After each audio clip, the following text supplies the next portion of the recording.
Good evening प्यारे बच्चों, आपका अपना चैनल टेंथ ऑफ स्टडी में आप लोगों का बहुत बहुत स्वागत करते हैं। तो जी हाँ प्यारे बच्चों, कैसे हैं? उम्मीद है कि आप लोग अच्छे और स्वस्थ से होंगे और इस समय पढ़ाई कर रहे होंगे। तो प्यारे बच्चों, आज हम क्लास 10th के साइंस के मोस्ट इंपोर्टेंट क्वेश्चनों को इस वीडियो में कवर करने वाला हूँ, जो आपका फाइनल एग्जाम में गर्दा उड़ाएगी। तो प्यारे बच्चों, आप शुरू से लेकर अंत तक बने रहिएगा। आज हम आपके बीच जो है 57 क्वेश्चनों को जो है कवर करेंगे, जो आपका फाइनल एग्जाम के लिए जो है बहुत ही हेल्पफुल होने वाला है। तो प्यारे बच्चों, आइए बिना देरी किए हुए क्वेश्चन नंबर 1 को कवर करते हैं। प्यारे बच्चों, क्वेश्चन नंबर 1 में कहता है, ध्यान से देखिएगा, नियंत्रण एवं समन्वय के बारे में जो है प्यारे बच्चों सारे के सारे प्रश्न हैं, ठीक, और इससे जो है भर भर कर पूछे जाते हैं।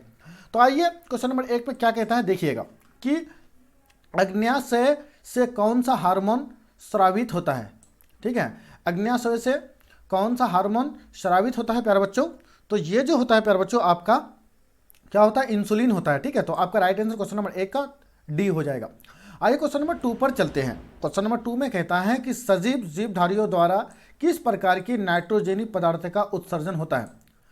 तो ये जो होता है प्यारे बच्चों आपका यूरिया, अमोनिया, यूरिक अम्ल, इनमें से सभी हो जाएगा आपका राइट आंसर। ठीक है, आइए क्वेश्चन नंबर 3 पर चलते हैं। क्वेश्चन नंबर 3 में कहता है कि वृक्क सहायता प्रदान करता है। वृक्क जो है क्या मतलब प्रदान करता है प्यारे बच्चों?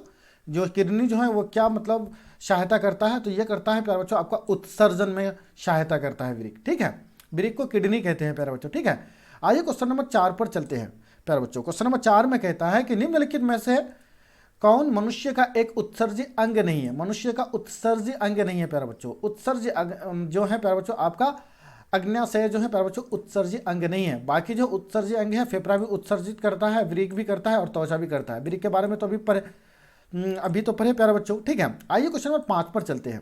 क्वेश्चन नंबर 5 में कहता है प्यारे बच्चों कि पादप हार्मोन का एक उदाहरण है। पादप हार्मोन का उदाहरण क्या है? तो ये आपका जो है प्यारे बच्चों IA हो जाएगा। तो आपका राइट आंसर ए हो जाएगा। ठीक है, आइए क्वेश्चन नंबर 6 पर चलते हैं। क्वेश्चन नंबर 6 में चलता है कि खुला परिवहन तंत्र पाया जाता है। खुला परिवहन तंत्र पाया जो जाता है, किस में पाया जाता है प्यारे बच्चों? तो ये पाया जाता है तितली में पाया जाता है, इसको याद रखेंगे। ठीक है, आइए क्वेश्चन नंबर 7 पर चलते हैं। क्वेश्चन नंबर 7 में कहता है कि सबसे छोटी अंतःस्रावी ग्रंथि कौन सा है? यह है पीनियल है प्यारे बच्चों। सबसे छोटी अंतःस्रावी ग्रंथि कौन सा है? पीनियल है। ठीक, आइए 8 पर चलते हैं। कहता है कि सिनेप्टिक नॉब से पाया जाता है।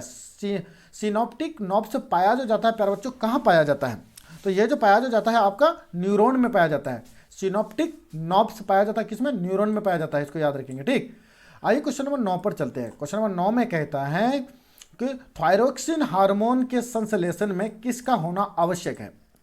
तो किसका होना आवश्यक है प्यारे बच्चों? तो ये जो आपका आयोडीन का होना जो है आवश्यक है। ठीक है, वो आयोडीन अगर नहीं रहेगा प्यारे बच्चों तो बहुत ही खराबी देखने को मिलेंगे। ठीक है, तो आपका राइट आंसर 9 का बी हो जाएगा। ठीक प्यारे बच्चों, आप अगर 57 में से आप अगर 50 लेकर के आ जाते हैं तो बिल्कुल आप लोगों की तैयारी जो है सही चल रही है प्यारे बच्चों। ठीक है, आपको और भी मेहनत करने की ज़रूरत है। जिन भी बच्चों को इनसे कम आता है तो उनको जो है प्यारे बच्चों बहुत ही मेहनत करने की ज़रूरत है।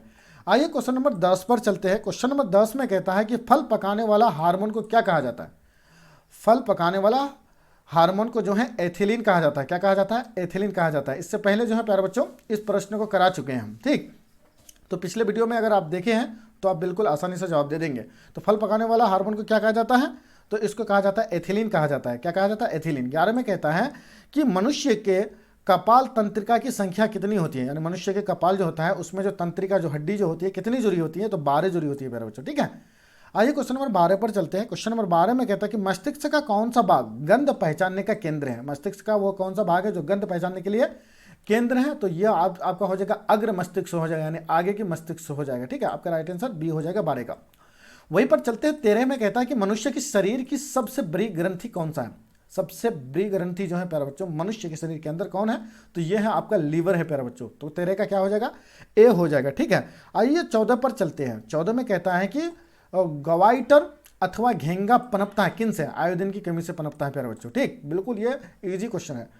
क्वेश्चन नंबर 15 पर चलते हैं। क्वेश्चन नंबर 15 में कहता है कि थायरोक्सिन का श्रवण कहाँ होता है। थायरोक्सिन का जो श्रवण जो होता है कहाँ होता है? तो वह थायराइड में होता है। ठीक है, थोड़ा सा थायरोक्सिन थोड़ा सा थायराइड, इस तरह से याद रखेंगे इनको। 16 में कहता है कि मानव में डायलिसिस थैली जो होता है कहाँ पर होता है? तो ये जो होता है प्यारे बच्चों आपका नेफ्रॉन में होता है। मानव में डायलिसिस थैली जो होता है नेफ्रॉन में होता है। ठीक है, आइए 17 पर चलते हैं। क्वेश्चन नंबर 17 में कहता है प्यारे बच्चों के दांत की सबसे ऊपरी परत को क्या कहते हैं? एनामेल कहते हैं। क्या कहते हैं? एनामेल कहते हैं। ठीक। 18 में कहता है कौन सा पादप नियंत्रक फल बेचने वालों द्वारा उपयोग किया जाता है? कौन सा पादप नियंत्रक फल बेचने वालों द्वारा उपयोग किया जाता है? तो ये जो उपयोग किया जाता है प्यारे बच्चों आपका एथाइलिन के द्वारा जो है उपयोग किया जाता है। आइए 19 पर चलते हैं। 19 में कहता है कि वह संरचना जो उद्दीपन की पहचान करती है क्या कहलाती है? वो ग्राही कहलाती है। क्या कहलाती है? ग्राही। तो 19 का ए हो जाएगा प्यारे बच्चों। ठीक है।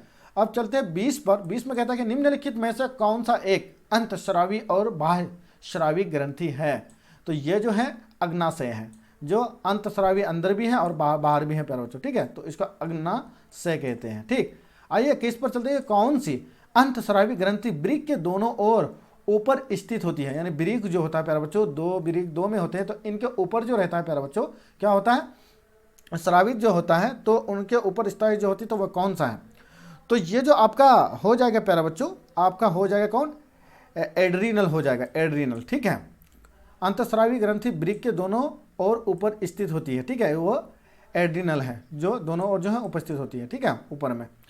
क्वेश्चन नंबर 22 में कहता है, क्वेश्चन नंबर 22 में कहता है जीवों में ध्वनि ग्रहण करने के लिए संवेदी अंग जो है वह श्रवण ग्राही है। क्या है? वो श्रवण ग्राही। ठीक। जीवों में ध्वनि ग्रहण करने के लिए जो संवेदी अंग जो है उनको कहा जाता है श्रवण ग्राही। श्रवण मतलब सुनना, ग्राही। ठीक है, जो गहराई से सुनना। ठीक है, जो सुना जाता है। आइए क्वेश्चन नंबर 23 पर चलते हैं। क्वेश्चन नंबर 23 में कहता है प्यारे बच्चों के वृक्क के ऊपर स्थित अंतःस्रावी ग्रंथि क्या है? वो है अधिवृक्क ग्रंथि है। क्या है? अधिवृक्क ग्रंथि है। वृक्क के ऊपरी स्थित अंतःस्रावी ग्रंथि। और बाह्य और अंत जो अंतःस्रावी और बाह्य स्रावी बोलेगा तो आपका क्या हो जाएगा? ठीक है, क्योंकि यहाँ दोनों दिया गया है, तो अंतःस्रावी और बाह्य स्रावी में आपका अग्नाशय हो जाएगा। ठीक। और यहाँ पर जो वहीं पर 24 में क्या हो जाएगा? अधिवृक्क हो जाएगा। जब वृक्क के ऊपर स्थित अंतःस्रावी जो ग्रंथि जो होता है केवल एक जो अंत में होता है तो वो अधिवृक्क ग्रंथि कहा जाता है। आइए 24 पर कहता है कि एड्रीनल हार्मोन स्रावित जो होता है तो वो कहाँ से होता है? तो ये जो होता है प्यारे बच्चों आपका अधिवृक्क ग्रंथि से होता है। एड्रीनलिन हार्मोन जो स्रावित जो होता है तो क्या होता है? अधिवृक्क ग्रंथि से होता है। आइए 25 पर चलते हैं कि निम्न में से कौन सा अंग संवेदी ग्राही नहीं है? निम्न में कौन सा अंग संवेदी ग्राही नहीं है? तो वो जो नहीं है प्यारे बच्चों आपका दिमाग है। निम्न में से कौन सा अंग संवेदी ग्राही नहीं है? वो दिमाग प्यारे बच्चों।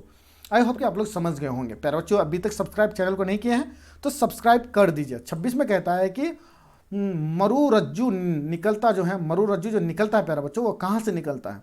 ठीक है, तो ये जो निकलता है प्यारे बच्चों आपका मेडुला से निकलता है। ठीक है, मेरुरज्जु, मैं से मौ से मरुरज्जु और मौ से मेडुला, इस तरह से याद रखेंगे। ठीक है, तो मरुरज्जु निकलता है कहाँ से? मेडुला से निकलता है।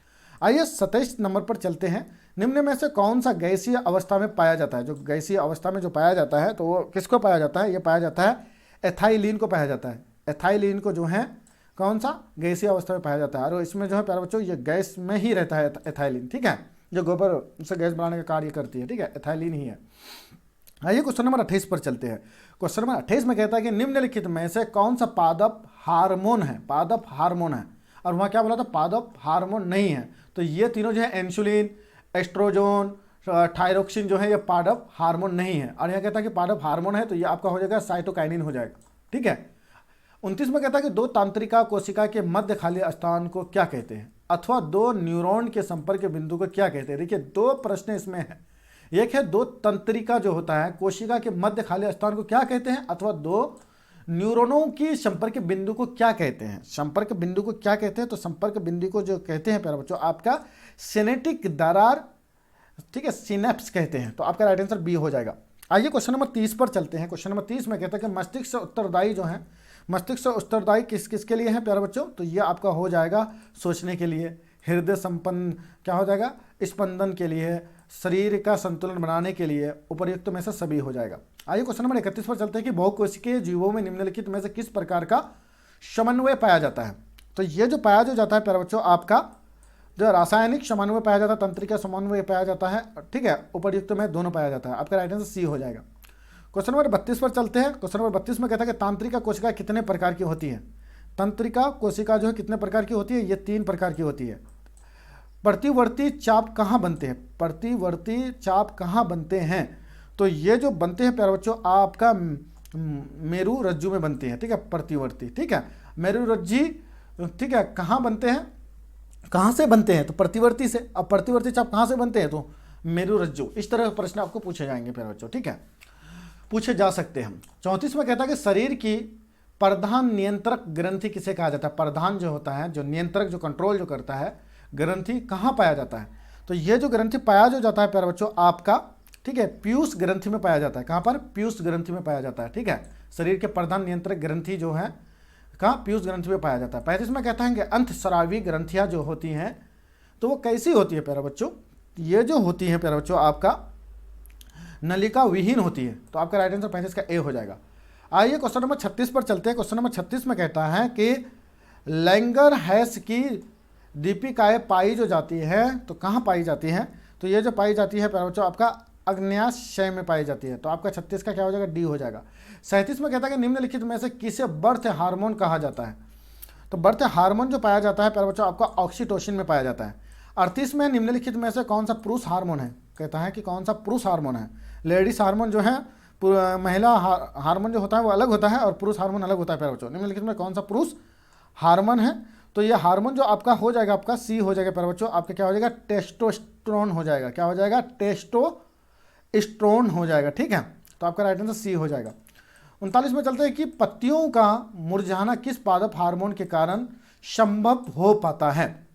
तो ये जो संभव जो हो पाता है प्यारे बच्चों पत्तियों का मुरझाना आपका जो है एब्सिसिक अम्ल द्वारा होता है। तो आपका राइट आंसर 39 का सी हो जाएगा, ठीक। वहीं पर 40 नंबर पर चलते हैं। क्वेश्चन नंबर 40 में कहता है कि स्रावित होने वाले हार्मोन की समय और मात्रा किस क्रियाविधि द्वारा नियंत्रित की जाती हैं। ये तो परिशुद्धन के द्वारा जो है की जाती हैं, ठीक। तो आपका क्या हो जाएगा, नहीं, पुनर्भरण, क्या हो जाएगा आपका पुनर्भरण हो जाएगा, पुनर्भरण हो जाएगा आपका डी। जड़ का अधोगामी वृद्धि जो होता है आपका गुरुत्वानुवर्तन के द्वारा होता है, ठीक। 42 में चलते हैं कि पॉन्स, मेडुला और मनुमास्टिक्स जो होते हैं वो किसका हिस्सा होता है। तो ये जो होता है हिस्सा प्यारे बच्चों आपका क्या होता है, पश्च मस्तिष्क का हिस्सा होता है, आपका सी हो जाएगा। आइए क्वेश्चन नंबर 43 पर चलते हैं कि आयोडीन की कमी से कौन सा रोग होता है। तो आयोडीन की कमी से जो है घेंगा रोग होता है।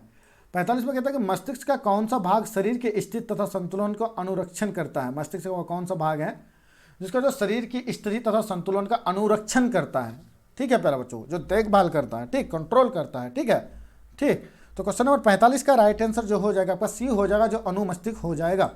46 में कहता है कि पादप हार्मोन साइटोकिनिन सहायक जो होती है किन में होती है। तो ये जो होती है प्यारे बच्चों आपका प्रोह के अग्रभाग की लंबाई की वृद्धि के लिए होती है, ठीक। 47 में कहता है अनुकुंचन गति किस पौधे पर प्रमाणित की जाती है। तो ये जो की जाती है प्यारे बच्चों आपका छुई मुई पर की जाती है। जो छुई मुई जो होता है ना प्यारे, छाता की तरफ होता है, उनको छुइएगा तो वह मुरझा जाता है। तो अनुकुंचन गति किस पौधे पर प्रमाणित किया जाता है, तो वह छुई मुई हो जाएगा, ठीक। आप देखे होंगे टच करने पर वो मुरझा जाता है, फिर कुछ समय बाद जो है फिर वो क्या हो जाता है, जाग जाता है। क्वेश्चन नंबर 48 पर चलते हैं। क्वेश्चन नंबर 48 में कहता है कि थायराइड ग्रंथि से कौन सा हार्मोन निकलता है। ठो से थायराइड, ठो से थायरोक्सिन, आपका बी हो जाएगा।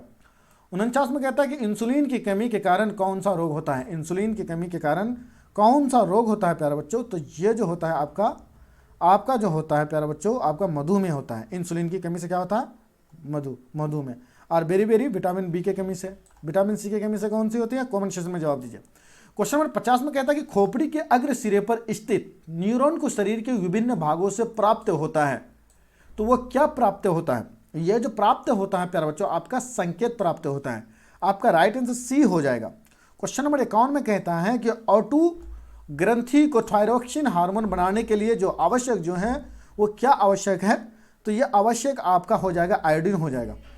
आइए क्वेश्चन नंबर 52 पर चलते हैं। कहता है कि लीडिंग क्या होता है, लीडिंग कोशिकाएं कहाँ मिलती हैं। लीडिंग कोशिकाएं जो मिलती हैं प्यारे बच्चों कहाँ पर मिलती है, ये वृषण में मिलती है प्यारे बच्चों। क्या कहाँ मिलती है, वृषण में मिलती है प्यारे बच्चों, ठीक। 53 पर चलते हैं कि ऑक्सिन पादप हार्मोन पौधों के किस क्रिया में सहायता करता है। ऑक्सिन पादप हार्मोन पौधे की किस क्रिया में सहायता करता है, तो ये सहायता जो करता है प्यारे बच्चों आपका वृद्धि में सहायता करता है। 54 में कहता है कि तंत्रिका भाग जो होता है वह कौन सा होता है। तो ये जो होता है प्यारे बच्चों आपका मस्तिष्क से हो जाएगा, रीढ़ हो जाएगा और रज्जु हो जाएगा। ये जो क्या करते हैं, तंत्रिका तंत्र का भाग होता है। आइए 55 पर चलते हैं कि एस्ट्रोजोन, प्रोस्ट्रोन एवं रिलैक्सिन हार्मोन स्रावित जो होता है किन से होता है। तो ये जो होता है प्यारे बच्चों आपका अंडाशय से होता है। 56 में कहते हैं इनमें से कौन सा मादा जनन हार्मोन है। मादा जनन हार्मोन है तो ये आपका राइट आंसर क्या हो जाएगा,